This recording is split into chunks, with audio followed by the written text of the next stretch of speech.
Tuesday, March 18th, 2025 meeting of the College School Board of Directors is called to order. We have a slightly different agenda tonight, so we'll do the roll call first, and then we'll also do the pledge. Mr. Smith, if you're available to do the pledge in a few minutes, will the Secretary please call the roll? Director Apple? Here. Director Luke? Here. Director Hunter? Here. Director Simpson? Here. Director Pushkar? Here. Director O'Brien? She's not able to be here tonight. Director Viviana? Here. Director Zelensky? She's not able to be here tonight. Director Schreiber? Here. Now, Mr. Smith, will you lead us in the Pledge of Allegiance? All right, pledge allegiance. I pledge allegiance to the flag of the United States of America and to the republic for which it stands, one nation, under God, indivisible, with liberty and justice for all.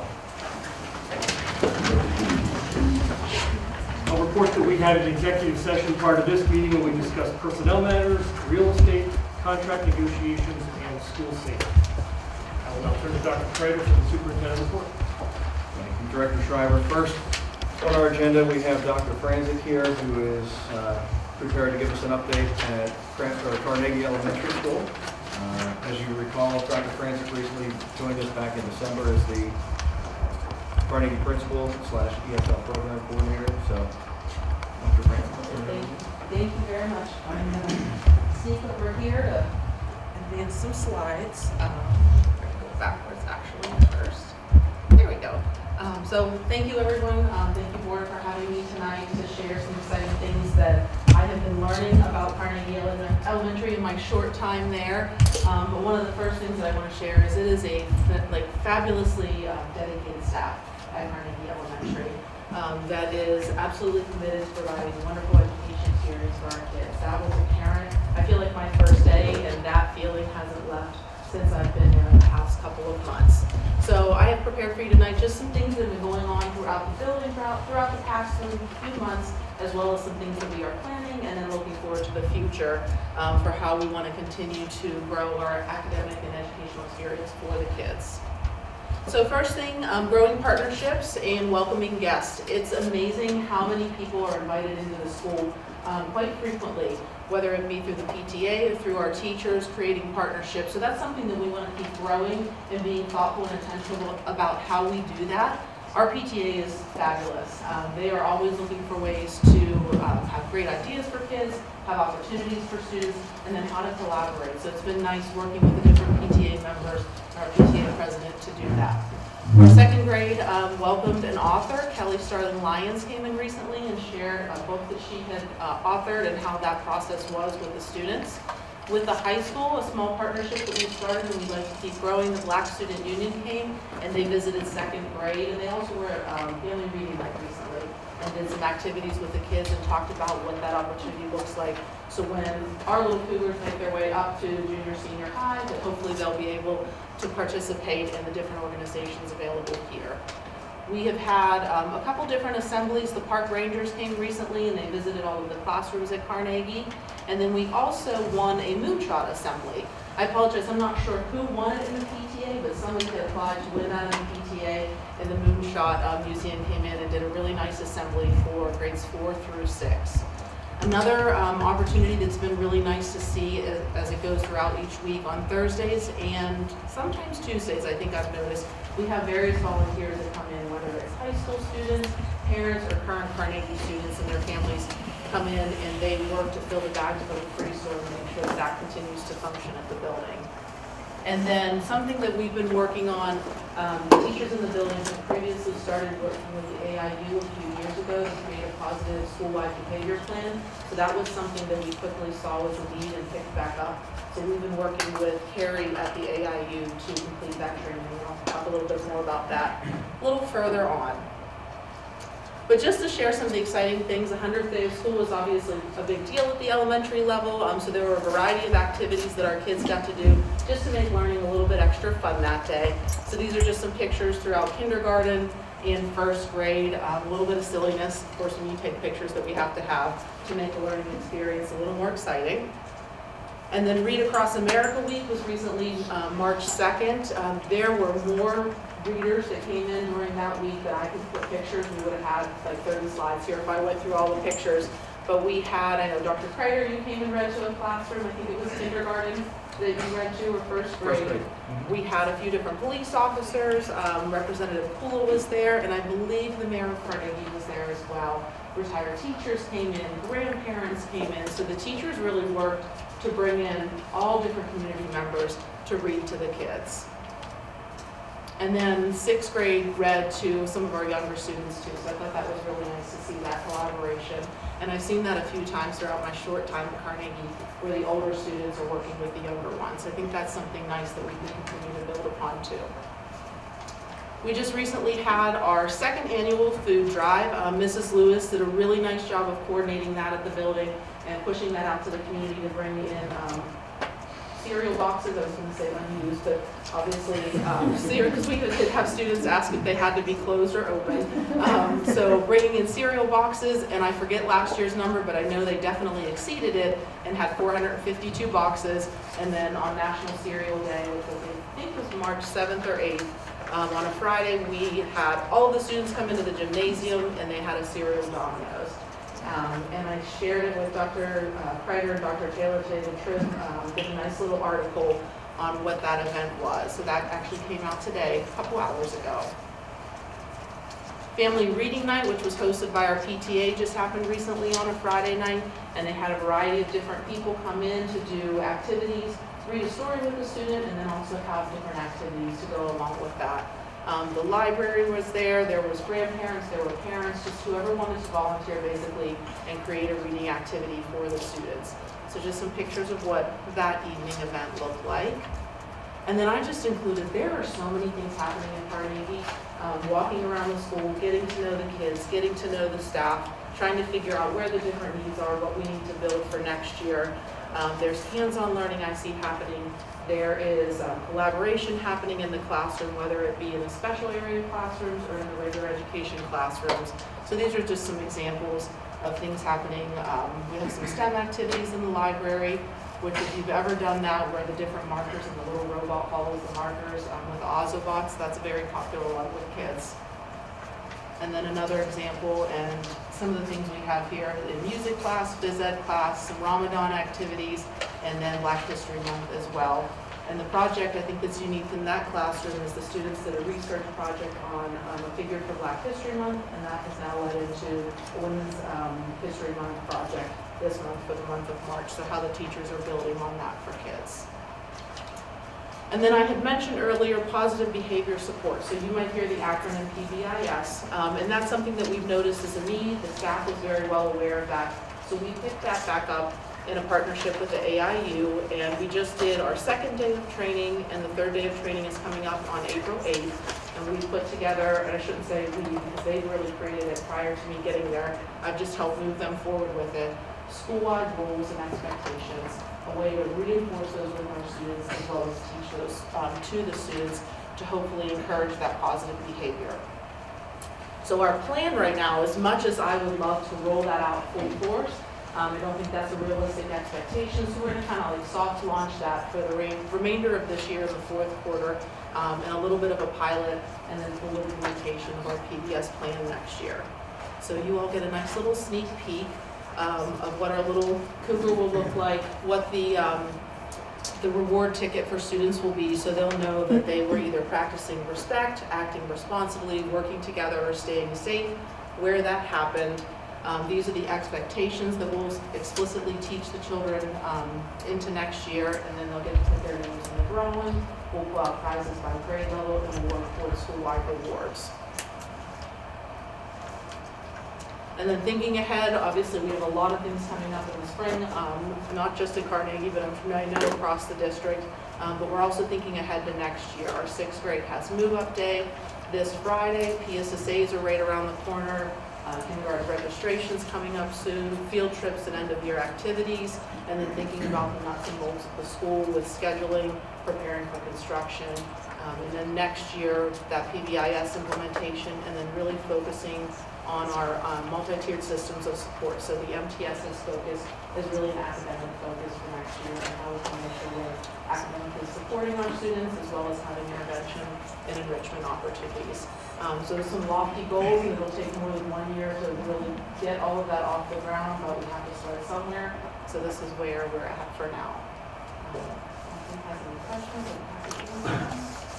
thought pictures was a nice way to kind of go through and share the things that the staff has been doing and working on. Sounds exciting. A lot, yeah, it is exciting, yeah. It's easy to motivate younger ones too, so they're an energetic bunch, and nice to work with and get motivated. Dr. Francis, can you go back one slide, please? And you had a picture of a little cougar on that, correct? Yes. And was that designed by Ms. Lewis? Yeah, so Ms. Lewis, who's a fourth grade teacher, did design the baby cougar.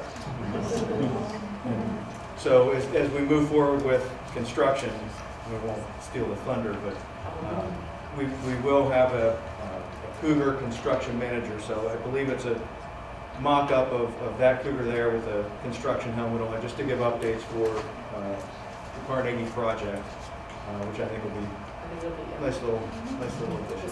Lewis has a nice knack for creating things, so I asked her if she could take the baby cougar and give him an orange construction vest and a hat, just to add a little bit of fun for the kids when we go the next year. Thank you. So just a quick update on the Carnegie project. Today we went through the pre-bid meeting that we attended. Massaro and our architectural collective were there to lead the discussion. Mr. Pater, Mr. Bilby were also present for the meeting as well. Basically what that did was it allowed interested bidders to come through, learn a little bit more about the project itself, and then also take a tour of the building so that they could get a pretty clear understanding of the work that's being asked through that bid project. We had close to 25 to 30 people attend the pre-bid meeting, which we thought was a real good turnout, so we're excited to move towards the bidding process. Once again, our overall goal is to have the bids approved at the April 15th meeting. So we'll continue to learn more about the bid process as that moves forward. Another piece is recently the board adopted new policy aimed at enhancing access to board agendas. In addition to continuing to post the board agenda on our website, we've expanded that to making the agenda available in all of our buildings and in the main office, and then also at our municipal buildings. So the goal there is to make sure that the agenda is available just to individuals walking into buildings across the district, and then also keeping up with that traditional aspect with having it available online as well. We also introduced a new sign-in procedure for those individuals who wish to provide any public comment. On our website, in the upper right-hand corner, clicking on the menu aspect and going to the board and board calendar and agendas. At the very bottom of that page is a link for a sign-in sheet to share if any members of the public wish to make public comments. So filling that gives individuals the opportunity to fill that form out in advance from home. We also have the laptop in the back of the CCC. The laptop is ready to go with the sign-in sheet.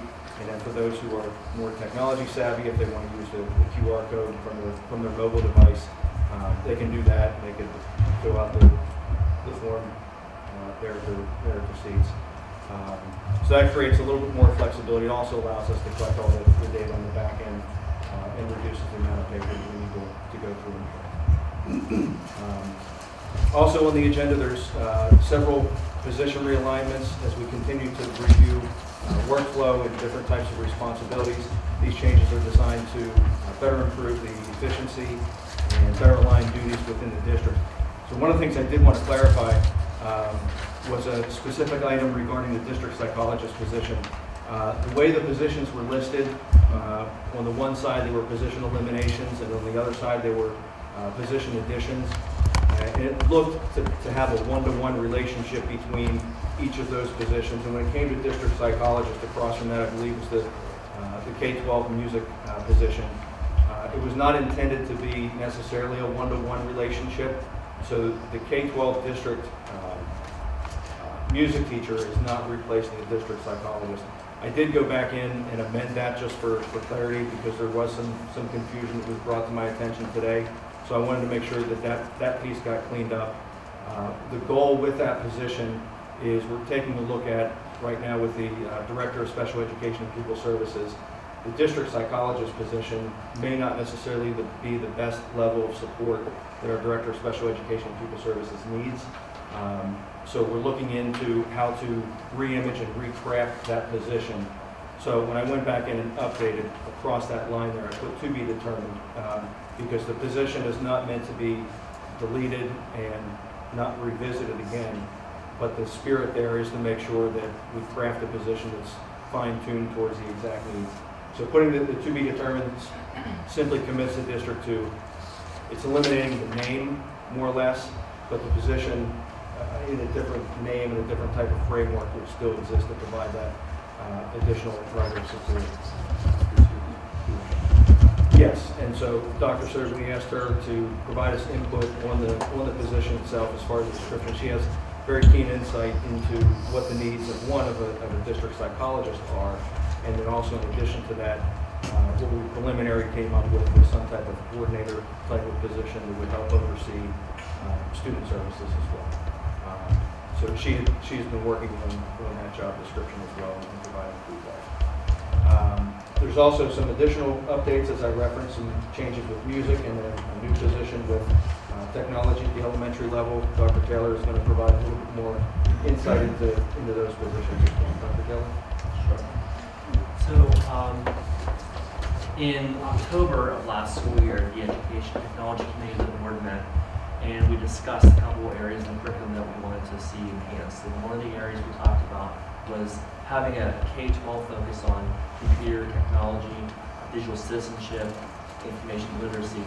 And at that time, the board members on the committee asked to put together kind of a multi-step plan for increasing our opportunities for computer technology. So we then discussed that at our January retreat where the administration provided a brief outline of what this could look like over the next 2 years. And tonight we have an opportunity to restructure and provide additional opportunities for learning in elementary schools by adding a computer technology teacher, placing that in a class in the 6-day cycle at the elementary level. Now, in doing that, we actually have a really good opportunity because right now we have 2 music classes, general music classes in the 6-day cycle. However, what we want to do is we want to increase our participation in band and chorus. And we know based on research and best strategies, the way you increase your band participation is to provide additional band classes, additional band lessons, small group instruction on band. It's not always necessarily additional general music classes that engage kids to get into the band. It's more band classes. So we're able to restructure and move some teaching positions around to allow for additional band classes. We'll actually have more band lessons next year and have computer classes without any reduction in staff. We're actually adding staff. The need for computer technology, I mean, if you think about the careers, technology is ubiquitous in society. So we have to start teaching students at the elementary level, not just computer applications, but things like ethical use of technology, online safety. You know, what do you do when there's cyberbullying, artificial intelligence? It just keeps evolving, and we have to teach our children those skills and competencies so that when they get to the secondary level and then postgraduate high school, they're prepared. Good, thank you. And so far this year, to the staff, we've added what? We've added 3 new positions at least. Behavior specialist, an additional elementary teacher, and computer technology teacher. And we had a speech language. And speech language teachers, so 4, yes, writing teachers. So we're looking at the change that we're going to make. It's July. So we're adding computer technology services. It's like as of next week, correct. Can I ask a question? Yes. Dr. Taylor, why are we interested in getting more kids in band? I think it's something that the district values, and I know as a board, they really value music education. They really value having marching bands. It's a great opportunity. A lot of researchers support students who participate in band, have higher QPAs. They have higher engagement with the community, and they just are better engaged with school. And I don't know if it just stops at music as far as trying to develop further. The other piece that we're trying to take a look at is in the arts. Here at the junior, senior high school with the work that we're attempting to get done up in the shop also includes a computer lab. We have some coursework, especially in the area of art for digital design type of coursework, that's not best suited to do on a Chromebook.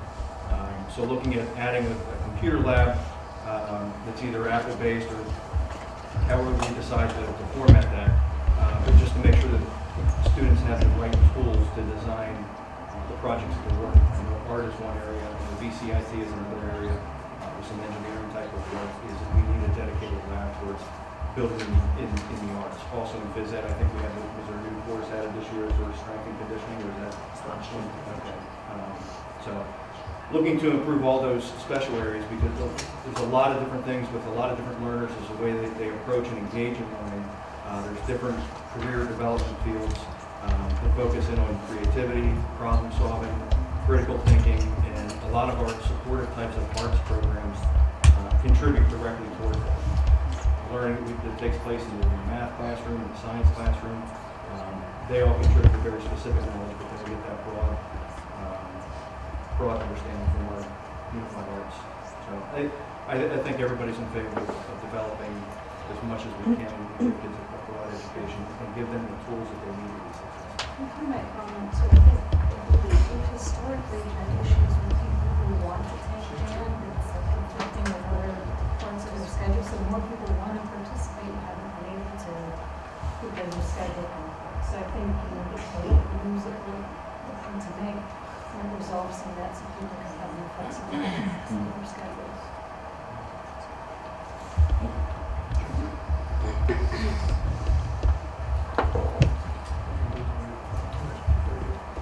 Moving on to committee reports. Director Apple, anything to share about Parkway West? Always some good news, yeah, thanks. We had a meeting on the 4th, talked about a bunch of stuff, but one thing that has come up is Mr. Snedeker, the principal, assistant director at Parkway, was able to secure a $356,000 grant for equipment. It's just general equipment for our programs on Parkway, which, from the PBE, which is a substantial sum of money, and really adds to the total for grants for the 24-25 school year. It brings that up to $991,000. So still a few months left. I think we should. So that's some good news to share. Director Hanshar, any updates on Pathfinder? Sure, Jim. We have about $400,000 in money, and we're negotiating better interest rates with PNC. So we have one that's at 4.15%, another at 3.8%, which is much better than years ago when Pathfinder just let it turn over and just took the banks and dropped their rates. I've told you in the past that we finally got an agreement with the AIU on the responsibilities of AIU and Pathfinder. Well, it wasn't a done deal. When I told you it was a done deal. As of last month, it is a done deal. All the solicitors, including Bill, contributed to this. And so after 30 years without an agreement, we have an agreement with AIU. One thing I'm not sure if I mentioned this in the past, but by the state law, the AIU can only own one building. So that's why Pathfinder and the others are separate from the AIU.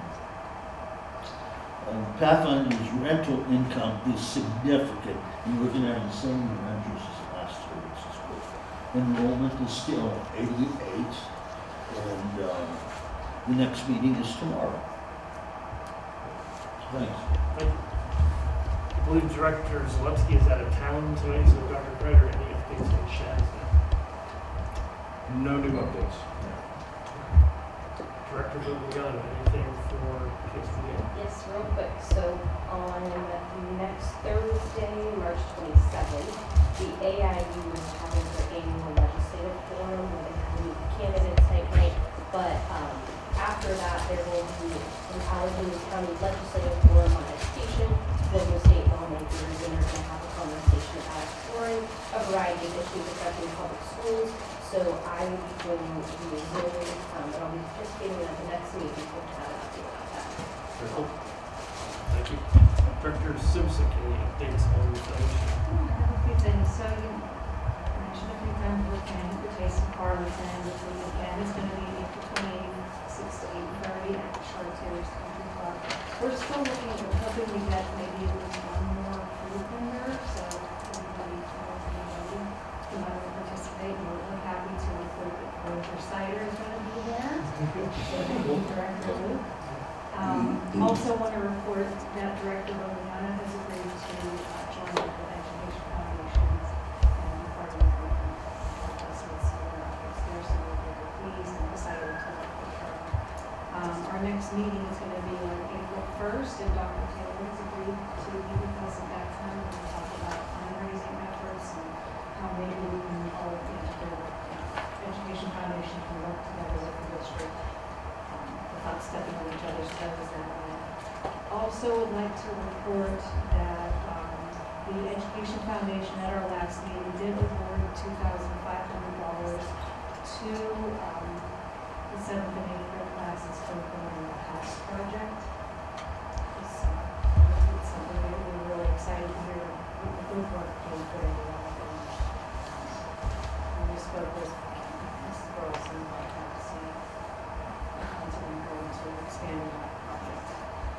Also, we still are looking for, if anybody's interested in being a sponsor for Taste of Farmington, we still have sponsorship opportunities available. Any questions on the committee reports? If not, we'll move to our student reports. I see you're flying solo, Mr. Kraska. Yeah, I am. I am Mr. Kraska. I'm the student rep for the seniors. Unfortunately, Rose Hatfield, my partner in crime, is not here for personal reasons, but I'll see how far I can get. Anyways, regarding old business, the Black Student Union basketball tournament that we talked about was a great success, and it raised almost $1,000 for the club, which will help fund new projects and field trips and stuff like that. They had a meeting on March 13th where they discussed equality versus equity and the effect of being surrounded by different cultures and genders in the workplace, and especially powerful Black women history to celebrate Women's History Month. Women from the times of Harriet Tubman, to Maya Angelou, to Michelle Obama were spoken about, and their accomplishments were celebrated. And the Genders and Sexualities Alliance also had a meeting recently regarding strong female figures in the LGBTQ community. The Best Buddies program had a St. Patrick's Day dance this past Thursday during school. They came in dressed in their green swag, adorned with beads, top hats, and fake beards. And there was obviously music there because it's a dance, and apparently the DJ was great. There was a photo area, there was exquisite food and bev, and I know the students, love to be involved in something like that, especially in this drought of off-school days that we're in. Anyways, on to new business. The varsity track and field team are a bit over 2 weeks into the official season. They have a new addition to the coaching squad, who is none other than the technically scientific coach, Norm Palka. They've had a lot of practice, mainly geared towards regaining the fitness lost over the dreary winter, but last Tuesday they had their first scrimmage, where the team looked fresh and ready for the upcoming months ahead, and I've heard they are looking forward to more consistent climate conditions. The varsity boys tennis team, coached by the calculus couple, Mr. Cozy and Mr. Trondella, one of whom is with us right here, are beginning a strong season with a fresh squad, with only 3 returning athletes and 5 brand new players. They swept their competition in their first match, proving that curiosity, had with willingness, can trump seasoned competitors, if guided by uplifting mentors. They hope to show the same fire throughout the rest of the spring season. The varsity softball team have had 2 games so far this season, with their record being 1-1. This early into the season, it's hard to judge how any team will fare, but as we know, the Carleton girls have previously been great, so great in fact that they're in a more difficult division this year. We understand how well our athletes are under trials and tribulations, so we wish them the best of luck, although they probably won't need it. And with only 1 senior playing, this young team will move into the next season with an even more enthusiastic morale.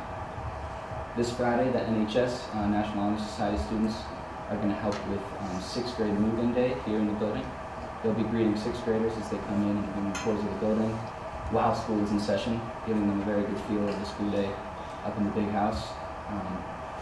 NHS students are also going to renovate the teachers' lounges very soon as a token of appreciation.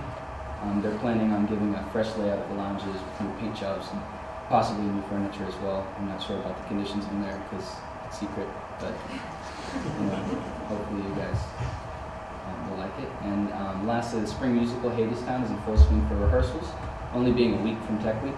For those who don't know, Hadestown is a story that reimagines the ancient Greek story of Orpheus and Eurydice, blending it with the myth of Hades and Persephone. The story follows Orpheus, a poor musician, and his love for Eurydice, who signs her soul away to Hades in order to survive through poverty. Like I said earlier, in only a week, they will run the show fully for 5 days straight in preparation for the dress rehearsal and show nights. The show is April 3rd through 6th, and tickets are available right now. So please go get them. Thank you for your time. Where's the See, while you guys were in there talking, I was looking for the website, and it's not very clear, but I have your guys' contact, so. Do you have any tickets tonight, Um, at the same time? no, You've covered everything but the tickets, okay. no, but, yeah, I'll let you guys. Thank you, Mr. Carson. Any questions for the student report? We'll move on. Public comment. So I know I talked last time about the new arranged schedule and you kind of saw it tonight. So public comment comes after all of the administrative reports, so you have context for the questions you might have.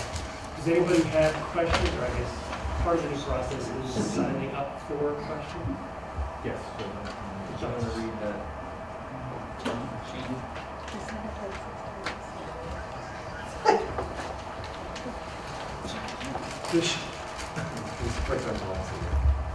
So this is the updated public meeting policy. So at this time, the board would like to invite any member of the Carleton community who registered online to provide public comment on agendas items only. Dr. Taylor, is there anyone who signed up to speak this evening? Yes, there is. We have Renee Bova signed up to speak for an agenda item. She actually has 2 agenda items she would like to. Yeah, sorry, I couldn't figure out how to. We're figuring this out together. So if you have a question on an agenda item, now would be the time to ask. Yeah, I had 2 agenda items. Gotcha. Maybe 3. I didn't have my thing in front of me when I was trying to do it online, and I was like, hurry up and find it. Okay. So, for my first agenda item, let me get my notes here. So I just had like a question about like in section 4 for the the AIU stuff. So the funding that we get from the AIU, is that, I know some of the services are free, but say, I know I've asked this before, the Department of Education cuts some of those services. In what I was reading in the attachment report of what Carleton gets, do we have a plan for what happens with those services? Like the free services that are coming from there, are those tied to federal funding? I couldn't really understand it when I was reading through it. It's not very non-education friendly. So I didn't understand. So all of those services in there that Carleton gets, do we pay for those, or those provided by the AIU? Like I wasn't understanding that, so I'm just trying to get a little clarification. So that's what the program of services budget basically is. It is the AIU's bill to each of the 42 school districts within Allegheny County who contribute towards the variety of programming that the AIU provides for the county. Got you. So every box that was checked on that one page is what they provide to us, either free of cost or we paid for. Correct. They have some free services, and then they also have additional services that you can pay additional money for. Okay, thank you. I was trying to figure out. Okay, so that was that. Okay. So the next thing in that was the K-12 guidance plan for the district. So I was reading through it, and I just had a couple questions, really more so related to 9th grade. Just some feedback from some community members on that. Just seems like their 9th graders fall on the wayside with in the round of like in the school and also in the counseling department and really understanding what high school is, because they're not necessarily part of the senior high, but they're also like not 7th, 8th graders. So they're, you know, feeling like their students aren't prepared really when they enter 10th grade to understanding what credits are. They haven't done any of the work. A lot of them have said nobody's really talked to them much about like 9th grade's a big year for colleges, right? When they look at like 9th grade starts to build your college transcript, stuff like that. And so I'm just trying to figure out like how the role of like, it seems like the high schoolers kind of get, their 9th graders kind of get left out of things because the house things is 7th, 8th grade. The 9th graders kind of left, how the counseling department really focuses on 9th graders to separate them from middle to high school. And is there transition planning happening with those 9th graders who have IEPs? Like what's the counseling department's role in that? Because it wasn't very clear outlined in that. And I work in a school and I can tell you right now our 9th graders like don't understand anything when it comes to credits. And they're like, what do you mean I have all these credits that I'm failing now? So are they really focused on in the counseling department? Is that like, where are we with that? That plan didn't really help me understand. I want to have some answers for some of the people that have questions. Yeah, so throughout the scheduling process, as you mentioned, 9th grade starts the official high school transcript. Our school counselors then work very closely with the children so that they understand the graduation requirements. And when we did our survey with kids, most of our kids do understand graduation requirements as far as the feedback that they provided to us. Two, making concerted efforts to align the coursework that they're choosing with career types of goals.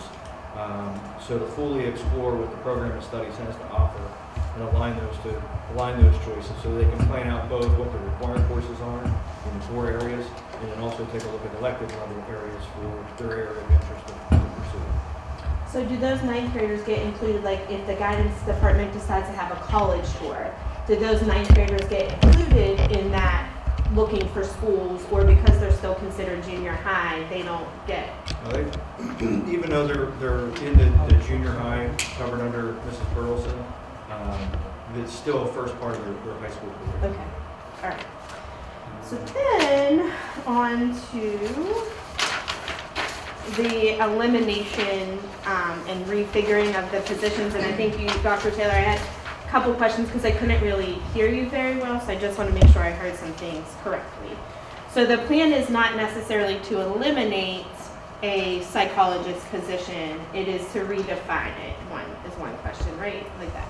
The second is the plan's not to eliminate any teachers' positions with the reconfiguring of the music teachers? Okay. So my question is, for at least in the elementary school level, is that some students are getting band up to 3 days a week right now, like they have that option. Is that gonna go away with that in the elementary level for band? Like, are they going to, is it gonna be a 6-day rotation? Like how is that gonna work? Like, I couldn't really understand what you were saying. Sure. So band lessons are not actually a part of the 6-day cycle, that's general music. And in this configuration, we're going to actually increase the number of sessions for band lessons. Okay. So based on similar instruments, so it depends on what instrument they play. We try and put like the trumpets together and flutes together and those kinds of things. gotcha. So there'll be a music class and also then maybe a band class. Is that in the elementary level? Correct. Okay. And then what happens with choirs? Choir still is No change. no change. Okay, thank you. Ms. Bill, real quick, all your questions were very good questions. If there's some of them that are a little bit longer, you can in the future try to email the administration and ask them via email if that helps. We're going to try to be more respectful of everybody's time, and we're going to try to keep it to 3 minutes. I do just want to point out, it's hard sometimes when the agenda is posted till 4 o'clock on Monday, and then I can't look at it till later that night, and then, If some of the topics aren't urgent, like if there's not something monumental happening today, that you can ask a question and an answer in a week comes But if back. you're voting on it tonight, then I need an answer tonight if you're gonna vote on it, right? Like, so if you post the agenda at 4 and I want to hear about it before you vote on it and ask questions by email and I don't get a response by tonight, then what do I do? A fair question. I'm just trying to note that our official policy is 3 minutes. We try to be very generous with that. We try not to, but just be aware of that. So if there are things that you can carve off and shoot an email, that would Dr. Taylor, any other people that signed up for questions? There are none. Is that good? Board, we good? Okay. We'll move on to section 3, previous meeting minutes. I'll entertain a motion to approve the 2 minutes that were noted in the agenda. Second. Moved and seconded. Thank you. Any questions, comments? If not, we'll vote. All those in favor say aye. Aye. Opposed, nay. Motion carries. Under section 4, we have 4 items. I'll entertain a motion to approve the 4 items under section 4 miscellaneous. Second. Moved and seconded. Thank you. Any questions or comments? If not, we'll vote. All those in favor say aye. Opposed, nay. Motion carries. Under section 5, finance, we have 3 items. I'll entertain a motion to approve the 3 items under section 5, finance. Moved and seconded. Thank you. Any questions or comments? If not, we'll vote. All those in favor say aye. Aye. Opposed, nay. Motion carries.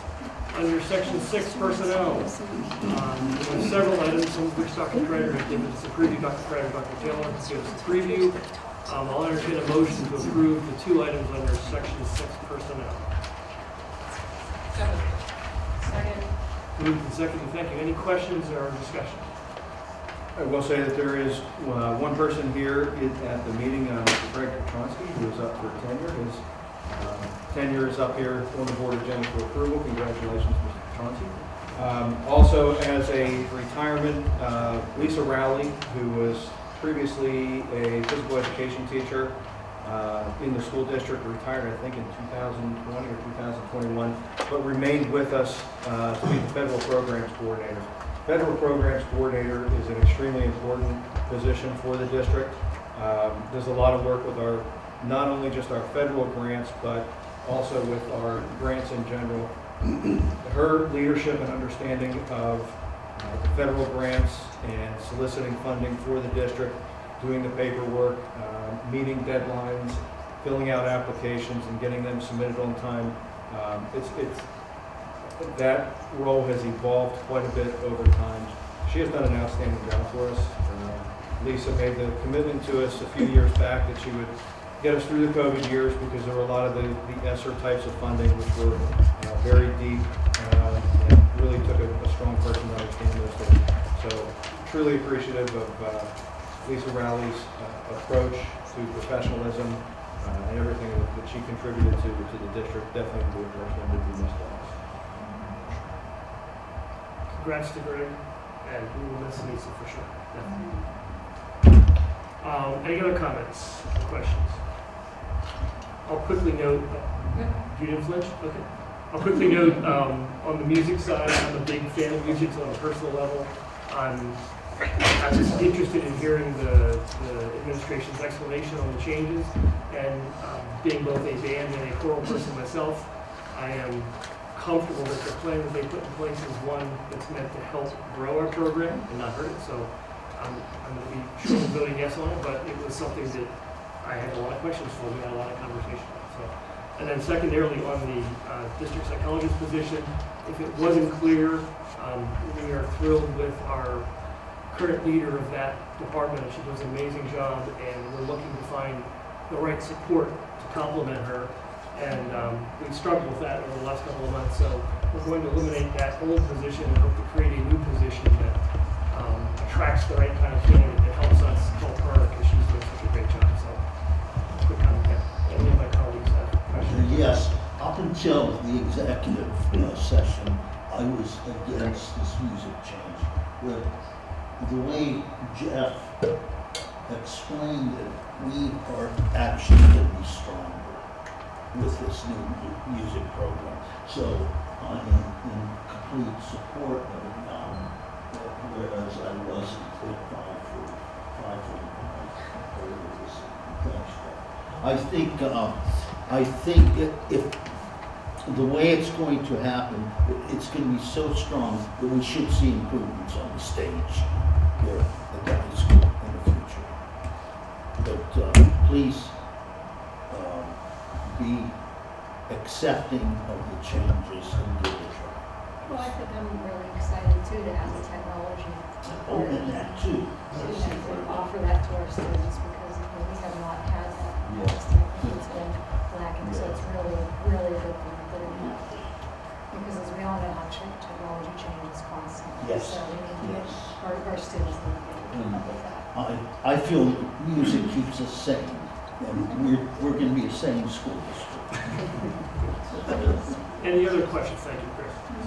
For Dr. Taylor's comment, as a member of the Education and Technology Committee, we started this discussion in a public meeting in October for the committee to say, you know, digital skills go across occupations, and it is more than just digital literacy. It is intentional use of digital tools, intentional lifelong learning lessons, the kind of problem solving that young people learn when it comes to computer science and other technology solutions is very different than anything else that we're providing in terms of, you know, the problem solving skills. There are lots of great skills across curriculum, but when you are thinking about how do I get the most out of AI, how do I interpret and think about these data, how do I understand what's happening in a digital environment, all of those skills are a brand new set of skills for a lot of our kids. And as a workforce development professional, we see them being demanded by employers across the spectrum.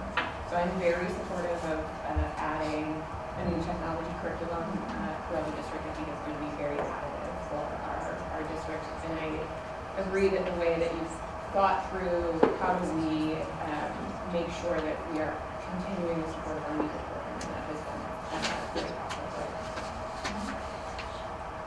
Any other questions? If not, all in favor say aye. Aye. Opposed, nay. Motion carries. Under section 7, we have one item. I'll entertain a motion to approve the field trips as noted.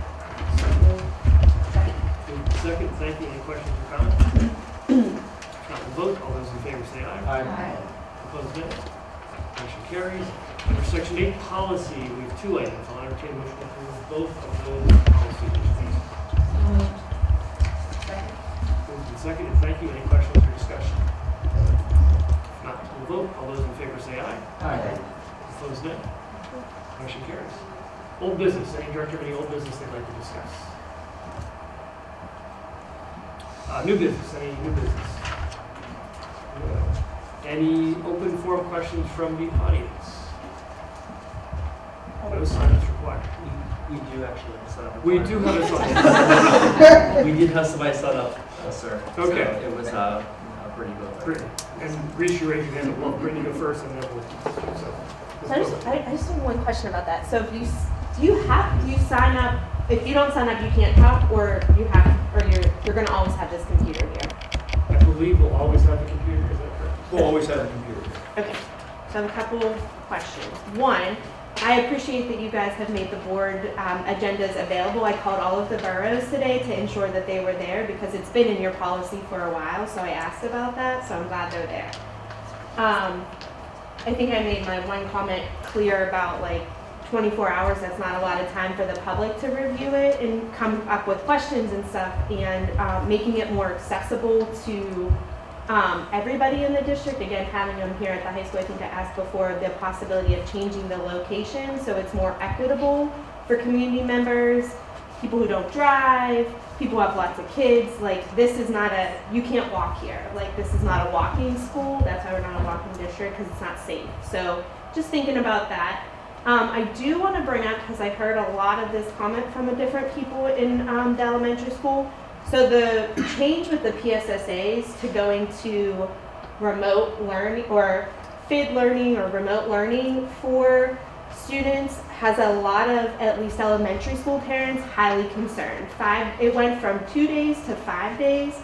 I am so thankful James is in 3rd grade because I did not have to figure out childcare for that. If you don't have childcare, that's a lot of days to not figure it out. Not to mention, when you're in kindergarten through 2nd grade, you're just getting packets of work. So they're not actually learning those days, they're getting packets. As a working parent, it was a pain in the butt to try to get those done, right? I know you have 7 days, but I didn't understand some of the work that they were getting. So when the district made that decision, I think a survey could have gone out, parent feedback and understanding that. Like, what's the district's rationale behind that? Because a lot of parents are saying they're having trouble finding childcare for 5 days in the elementary level. It's a great question. I agree with you. I think Dr. Credit can give an explanation that provides context. Sure. It's a model that we've used over the past couple of years as they use remote days. The main reason is there are state requirements in regard to delivering and administering the PSSA. We have a number of students across the 3 through 8 spectrum that require either small group testing, read aloud types of services, interpretation services as well.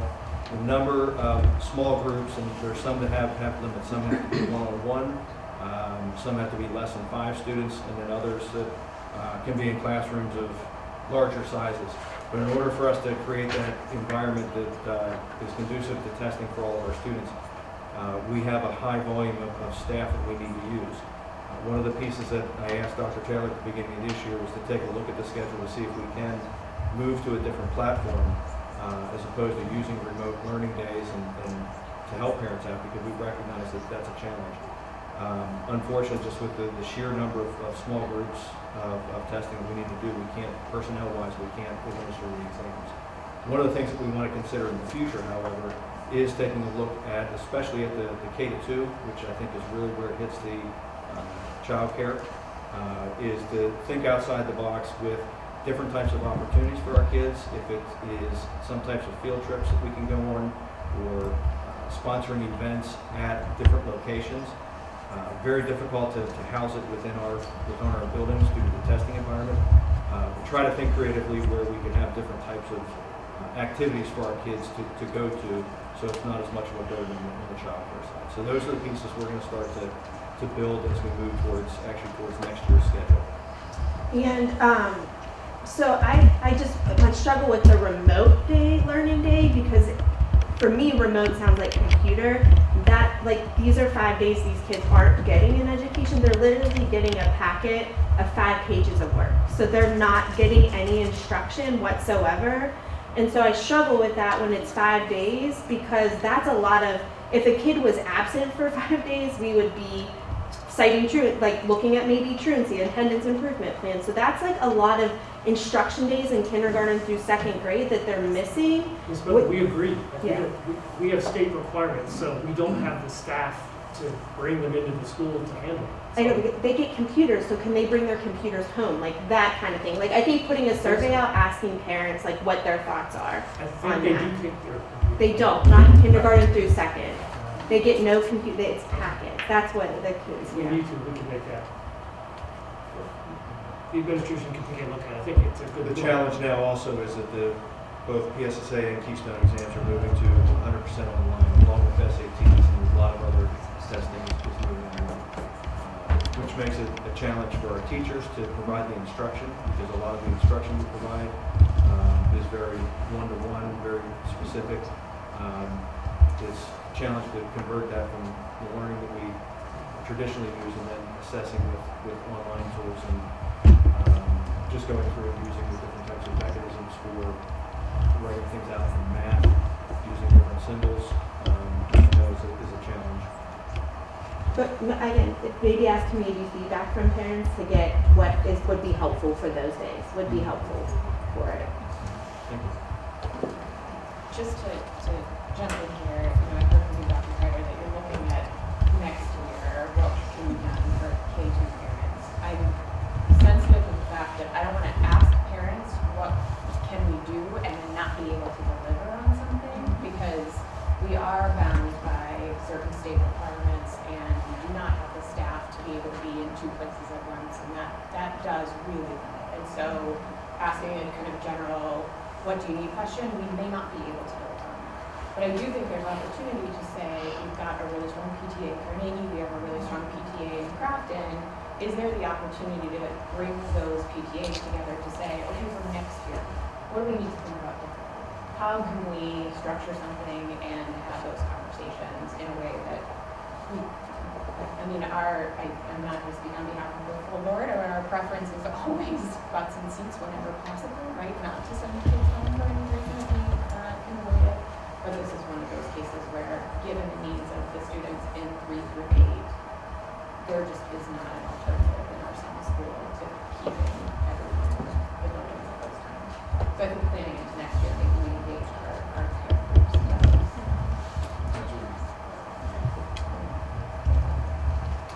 Mr. Smith?